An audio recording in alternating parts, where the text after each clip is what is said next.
precious artifact. Grab a blanket. Turn off your lights.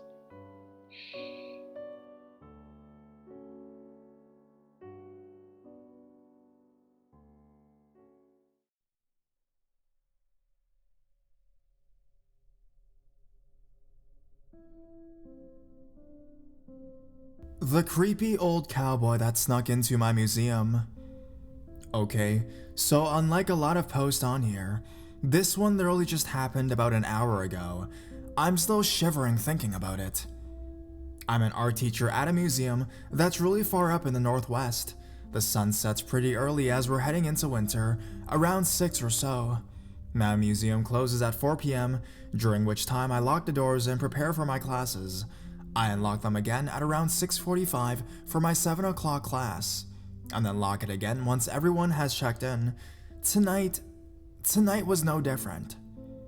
So the class is rolling in, with about 30 people happily painting away, when I see someone standing down a darkish hallway out of the corner of my eye. I look up, and he's standing there, just staring at me. He was decked head to toe in cowboy gear, faded jeans, worn dusty boots, flannel button-up shirt, tucked into a worn leather belt with a huge buckle. He had a cowboy hat on, and he was very old and had this weird white beard that went around his jawline only, like a grizzled white mane. He also seemed vaguely familiar, but in a bad way. His getup is not all that unusual for my part of the country, but the way he was standing there, leering at me without moving certainly was. Now, I know I latched the door tight. I was certain of it. It does do this thing sometimes where it won't fully close, so perhaps that explains how he got in. It doesn't explain, however, why he was wandering around in the pitch black darkness, alone, at 9 p.m. at nighttime. My town is really small and doesn't have many street lamps, so it's not somewhere that normal, regular people just wander around at night. I immediately walk up to him and ask him, "Can I help you, sir?" He just stared at me, motionless. "Sir, we have a private event going on here and are closed to the public. I'm gonna have to ask you to leave." He sort of grunts and slowly starts to shuffle towards the door. I walk back to my class and answered a question or two. I didn't hear the door open, so I ran back down the hallway to find him standing there, pretending to study the sculpture that we had displayed by the front desk. I went up to him and said, more firmly, "Sir, I have to ask you to leave right now." The look he gave me sent shivers down my spine. He grunted at me, "What's going on here?" To which I firmly replied, "It's a private event. You must leave. Now."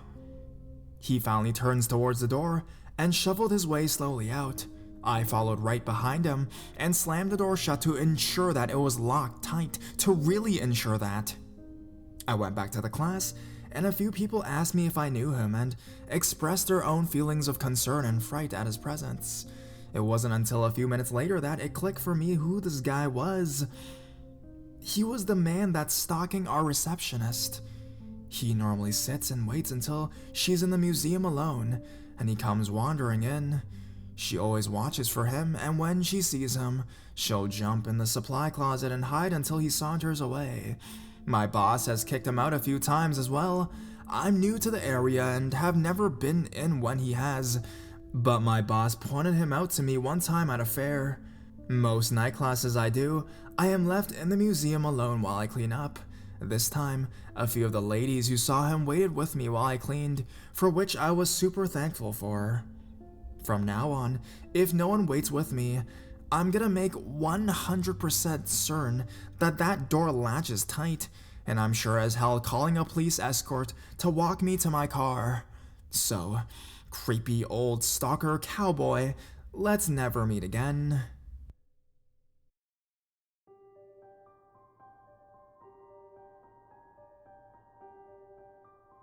Man in the museum. So this happened a few years back. I was working in a museum located just outside the main town on a quiet industrial estate. There wasn't much else around us, just a coal yard and a truck yard next door.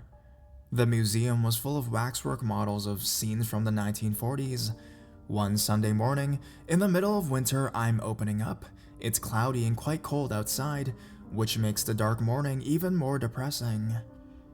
I should probably point out that most weekends only one member of staff is paid to work, which meant a lot of hours working on my own. After turning all the displays and soundtracks, I sat down to go through my emails casually. At about 10:30 a.m. in the morning, I hear a car pull up slowly into the car park. I can't make out who is behind the wheel from where I am sitting at the desk, so I decide to carry on with my work until they either come in or drive off, which happens more often than not. It took a while, but eventually, a youngish man approaches the door and enters. I greet him as he comes in through the door, but am immediately struck by how awkward and uneasy he looks.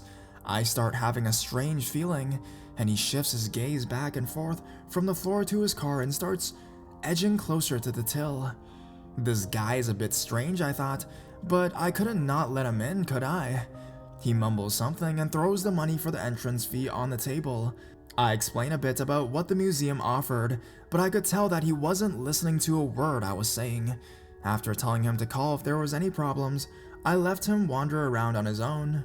I sat down, still feeling a little bit uneasy, and carried on with my emails.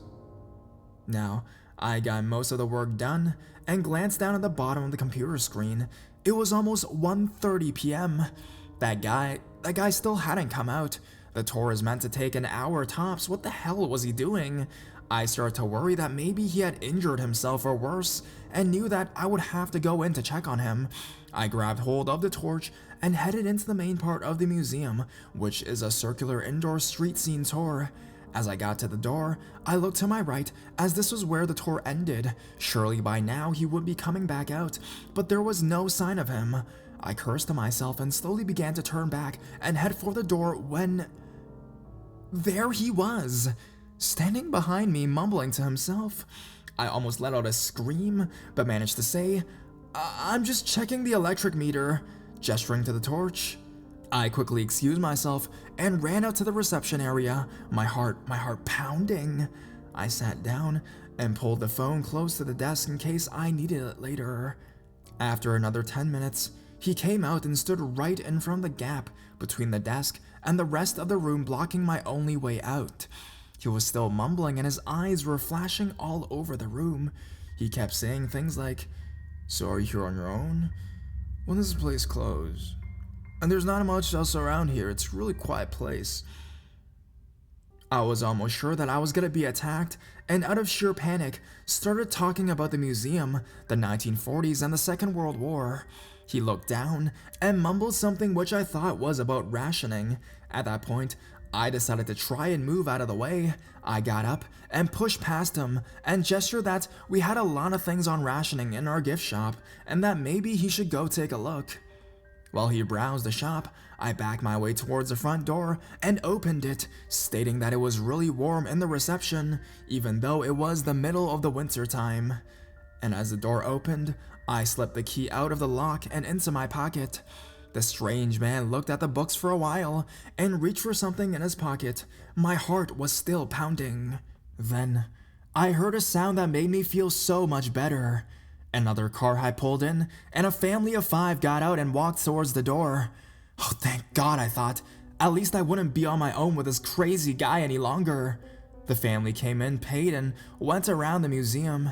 As soon as they came in, the man quickly withdrew his hand from his pocket and left, looking only at the floor. I was so relieved that he had gone, I started to calm down and went to make a cup of tea while the family continued around the museum.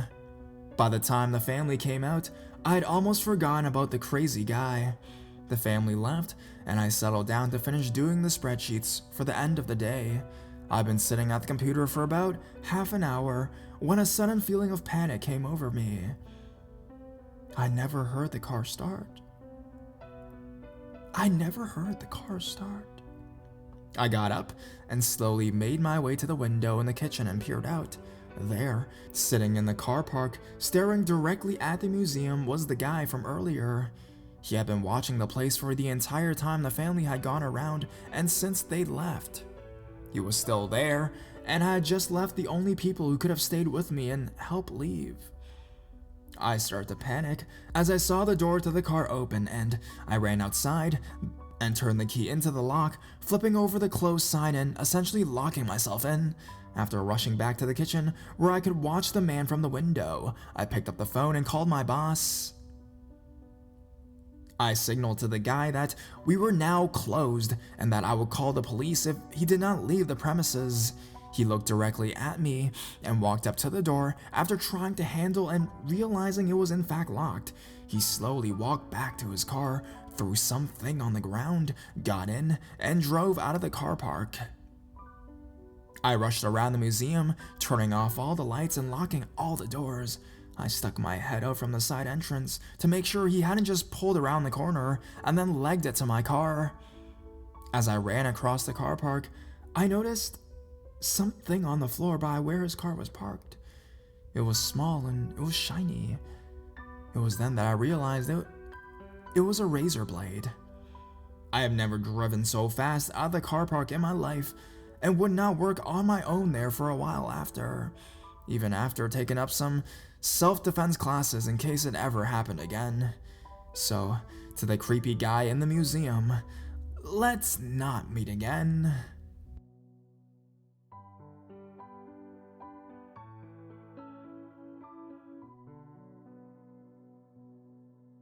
A giant dick in the museum.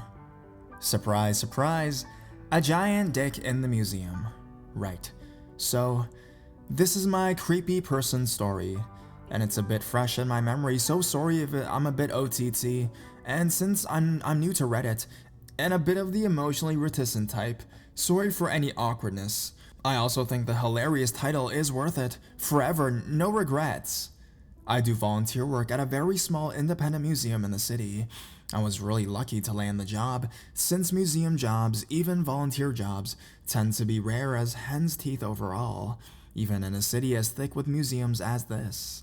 Although initially leery of it, within a few shifts I realized that I loved it. Not only was it a valuable experience for my CV, but it was fun, interesting. My coworkers are rather wonderful people, and it's given me a lot of funny and interesting stories to share with my friends. Until recently, it really boosted my self-esteem. Since my self-esteem has been at rock bottom over the last year, that's a big deal for me.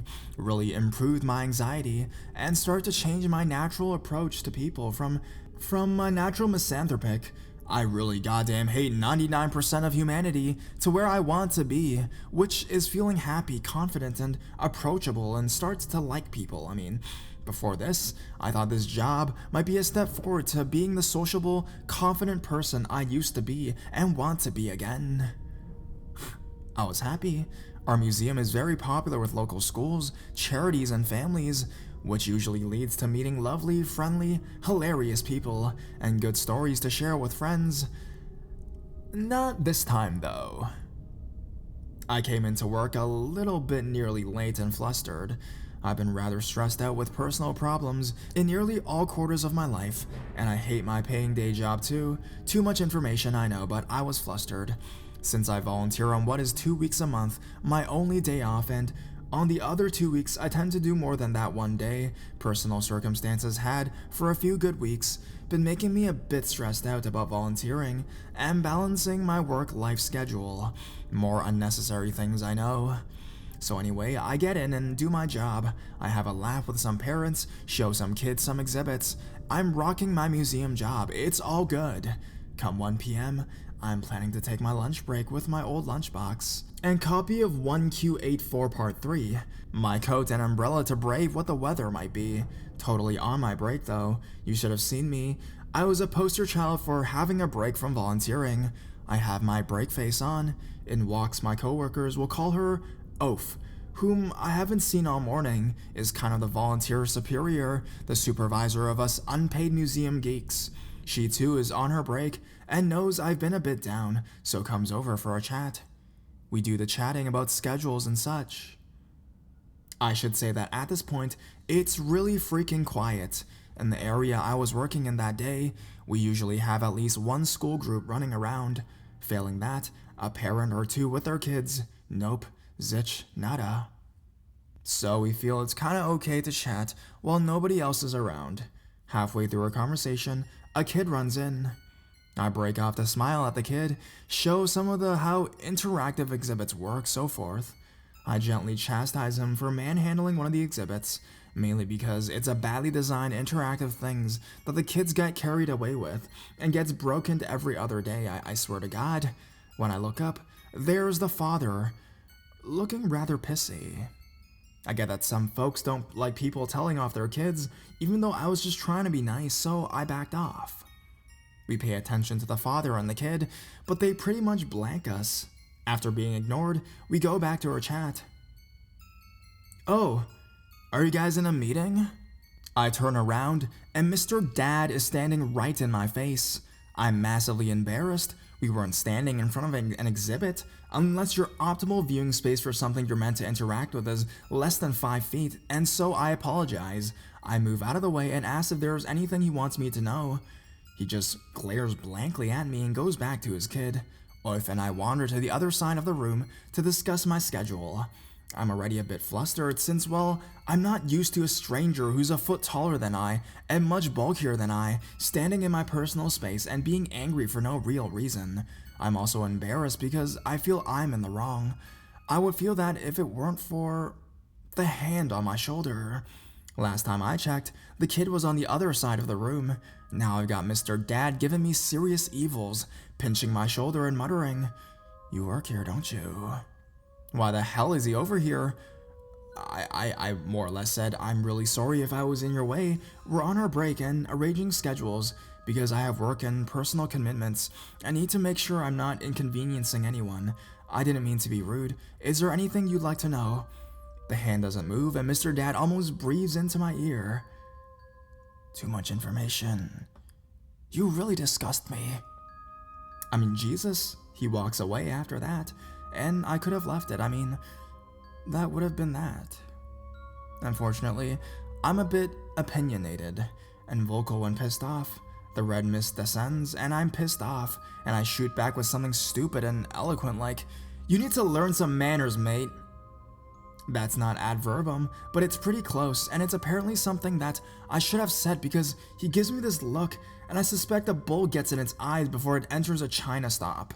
I have no idea what he said to me after that, because I'm suddenly aware that he's holding one of those shitty metal wheelie scooters that kids love even 8 years after fashion. Google tells me that they're called micro scooters. I mention this now because really, it didn't really even register in my brain when I didn't perceive this man as a threat. But now he's advancing at me, weirdly angry, brandishing this fucking scooter like, well, I used to be really good at rounders as a kid, or anything that involved hitting a ball with a stick, so I'm pretty sure I recognize when someone is preparing to hit something with a stick-like thing. It's not like he had raised it over his head, but, well, let's put it like this. I've been physically threatened before once in my life. I've never been threatened with being hit by anything outside of play as a kid, yet somehow there was intent there, and he was holding that thing like he was preparing to hit, as I said, and I was really scared. He did say something, but I was A, furious, and B, really threatened by this man, so I have no idea what he said or what I said. I just remember how it seemed like it was the first time I noticed that scooter, and how he was holding it, and how irrationally angry he seemed, and how I must have had a sheltered life because nobody has ever verbally or physically threatened me like that. My coworker got really involved then, trying to solve the situation. She was really brave and got between us. I think it was adrenaline or rage, but I was just like, I can't believe this is a suitable way to behave in front of your son, to Mr. Dad. His kid, meanwhile, is playing like nothing is happening, which is even more disturbing. Mr. Dad continues being a douche, this time to both of us. By this time, another man, we'll call him Mr. Awesome, has entered the room with his son.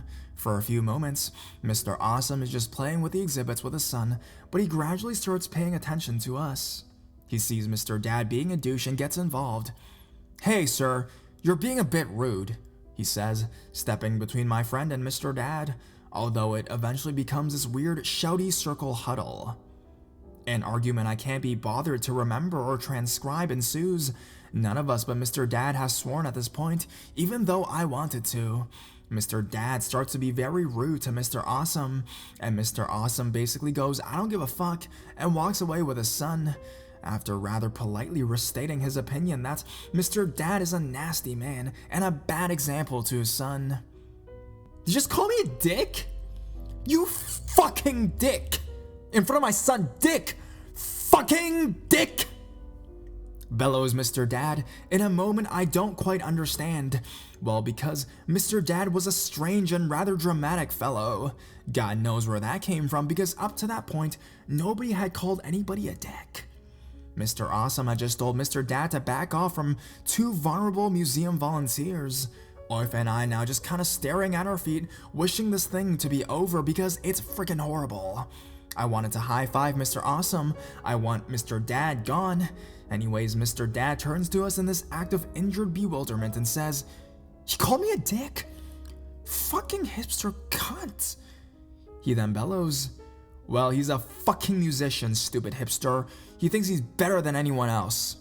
To this day, I don't know why he thinks Mr. Awesome was a musician. It's genuinely a bizarre thing to say. Either way, he started following Mr. Awesome around, culminating in trying to fistfight him in our exhibit, punching, hitting, and shoving this poor man. He starts screaming that if Mr. Awesome hadn't been with his son, Mr. Dad would have either dragged him outside and slit his throat, or beating him to a pulp here and now. The thing Mr. Awesome did to provoke this? Stand up for two young women. Security got involved then. Sad, because I tried to hunt down Mr. Awesome afterwards to say thank you, but I never got the chance. I did thank him before the fight, so I hope that counts as a proper thank you all the same. Anyways, when I left for my shift, I saw a kid on a shitty micro shooter. I didn't think anything of it until I saw Mr. Dad. Mr. Dad genuinely dragged this kid all the way to the station I go to, got on the same train, and got off at the same stop. Fortunately, I changed trains at a major hub and managed to lose him. But I'm still scared at the thought of what that man might have done if he got me alone on a quiet street or managed to follow me home. I wish that was the scariest bit, because being followed was terrifying and nasty, but I just kept thinking, this is a really busy street. He'd be an idiot to try anything. I don't know why it's not the scariest memory of that man, but I just think of that moment I realized that I was a moment away from being beaten with that scooter. Just that moment of realizing that someone with a real trigger temper might have caved my face in if someone else hadn't been there. He was the singularly most aggressive, intimidating man I've ever met, and I hope I never have to meet someone like that again. I still wonder what was going on in his head that made us his target.